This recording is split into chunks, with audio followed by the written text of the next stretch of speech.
When you don't have resources, you in survival mode. You know, so being in survival mode automatically rules out a lot of things because you don't care about morality, because you don't experience morality. You experience, you know, the need to survive. You don't experience, you know, fairness. You don't experience planning for the future. You just experience my ribs touching. You know what I mean? And it's better me than you. And, you know, it's a survival instinct that kick in.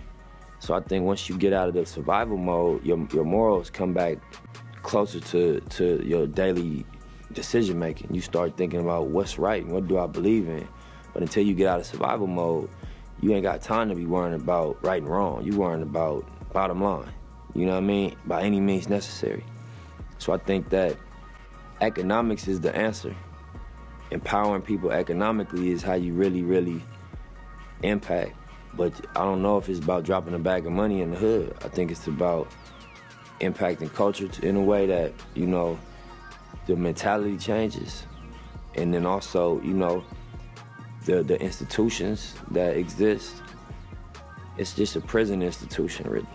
It's like a pipeline to jail. It ain't no constructive institutions for real that meet you ground level. It's just like if you fuck up, we got somewhere to put you. So it's like a fear-based, preventative approach than like some love. And like, we know y'all going through a struggle, and we know y'all could use an art center or you know what I mean, a studio compound or entrepreneurial space. It's like, whatever going on, if you can't figure it out, we gonna lock you up, bro. So whatever it is, yeah, it's on y'all. I think like you get people out of survival mode, they start thinking different. I did, you know, when I figured out, you know, how to get myself out of the situation, my approach to life and people was different. I wasn't so angry. I didn't have my guard up. I wasn't so aggressive. I wasn't so, you know, expecting, if you ain't helping me, fuck you. That wasn't the mentality no more. And I can't blame nobody, you know what I mean, that's thinking about how they gonna pay their rent, or like going through not having food at the house, being young and having to go outside to hustle to feed themselves with school clothes. That's gonna change people. That's gonna make you feel away, and you can't fault them. You just gotta kind of empathize with the scenario and understand. You put a person in survival mode, they're gonna survive by any means. I couldn't make a blanket statement to just the young people doing dirt. I don't think that's honest. You know what I mean? It's context for everything. Nothing happens in a vacuum, you know? But I would say that, you know what I mean, you're gonna lay in the bed you make. You're not gonna get away with nothing in terms of the energy. You know what I mean? You might beat the camera or the police. They might not catch you for what you're doing, but the energy is always gonna return to you.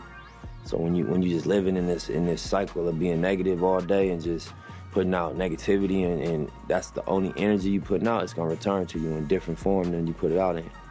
So I would just say, you know, master your energy. Do your best to master your energy and what you put out, you know, and unless that's what you want, you know, because you entitled to whatever you want to create, whatever experience you want to create for yourself.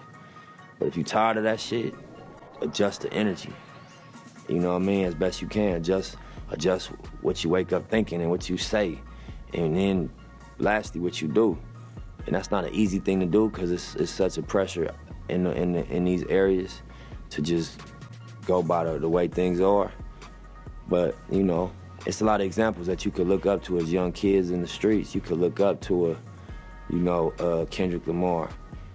Not the words, forget what he's saying, just where he came from. I seen him, you could YouTube him freestyling in the Nicholson Garden Projects. You could look up to a Nip Hussle.